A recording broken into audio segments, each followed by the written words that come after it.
Welcome to RK global business school. ఈరోజు మనము రీసెంట్గా మన సెంట్రల్ బ్యాంక్ ఆర్బీఐ వాళ్ళు 100 టన్స్ ఆఫ్ గోల్డ్ ఇండియాకు తీసుకొచ్చారు. ఎక్కడి నుండి అంటే మన గోల్డ్ రిజర్వ్స్ ఆర్బీఐ వాళ్ళు మెయింటైన్ చేసే గోల్డ్ రిజర్వ్స్ ఇక్కడ ఇంగ్లాండ్ బ్యాంక్ ఆఫ్ ఇంగ్లాండ్లో గోల్డ్ వాల్ట్లో పెడతారు. సో ఇంతకుముందు ఎంత ఉండే అంటే అక్కడ somewhere around 8,000 tons of gold reserves అక్కడ ఉండేవి. ఎక్కడ? బ్యాంక్ ఆఫ్ ఇంగ్లాండ్లో. అక్కడ ఎందుకు పెట్టేవాళ్ళంటే సెక్యూరిటీ రీజన్స్ కోసం.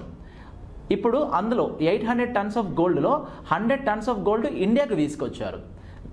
ఇప్పుడు టోటల్ ఇండియాలో ఉన్న గోల్డ్ రిజర్వ్స్ 400 టన్స్ ఉన్నాయి. అంటే total out of 800 tons of గోల్డ్లో 400 ఏమో ఇండియా ఆర్బీఐ వాల్ట్లో ఉన్నాయి, మన ఇండియాలో ఉన్న ఆర్బీఐ బ్రాంచ్లో. నెక్స్ట్ 400 టన్స్ ఆఫ్ గోల్డ్ ఏమో ఇంగ్లాండ్లో ఉన్న సెంట్రల్ బ్యాంక్ దగ్గర ఉన్నాయి.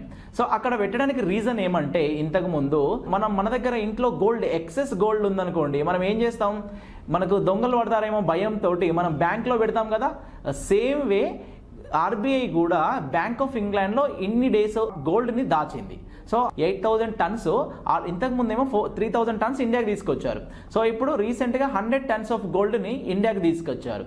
సో దీనివల్ల మనకు ఎకానమీ ఏమో డెవలప్ అవుద్ది, అన్డెవలప్ అవుద్ది అని కాదు, జస్ట్ ఏంటంటే మన గోల్డే ఇండియాకి తీసుకొచ్చారు. ఇండియాకు తీసుకొస్తే నార్మల్గా గోల్డ్ పైన కస్టమ్ డ్యూటీ ఇలాంటివి ఉంటాయి కదా, ఈ గోల్డ్ పైన కస్టమ్ డ్యూటీ అలాంటివి ట్యాక్సెస్ ఏమూ ఉండవు. ఎందుకంటే అది మన గోల్డే బ్యాంక్లో ఉన్నది. ఎక్కడ? ఆ బ్యాంక్లో, సెంట్రల్ బ్యాంక్లో, ఇంగ్లాండ్ సెంట్రల్ బ్యాంక్లో. దాన్ని ఇప్పుడు తీసుకొచ్చారు కాబట్టి ట్యాక్సెస్ అలాంటివి ఏమి ఉండవు. అండ్ ఆర్బీఐ వల్ల బ్యాలెన్స్ షీట్ పైన ఎలాంటి ఎఫెక్ట్ ఉండదు.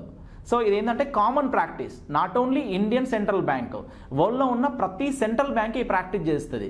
చైనా సెంట్రల్ బ్యాంక్ అయినా, టర్కీ సెంట్రల్ బ్యాంక్ అయినా, అండ్ సింగపూర్ సెంట్రల్ బ్యాంక్ అయినా కూడా వాళ్ళు డిఫరెంట్ ప్లేసెస్లో, మెయిన్గా ఏ కంట్రీ అయినా ఎక్కువ బ్యాంక్ ఆఫ్ ఇంగ్లాండ్లో వాళ్ళు గోల్డ్ వాల్ట్లో ఈ గోల్డ్ రిజర్వ్స్ అనేవి మెయింటైన్ చేస్తారు. ఓకేనా? Such type of useful information కోసం మన ఆర్కే గ్లోబల్ బిజినెస్ స్కూల్ ఛానల్ని రెగ్యులర్గా ఫాలో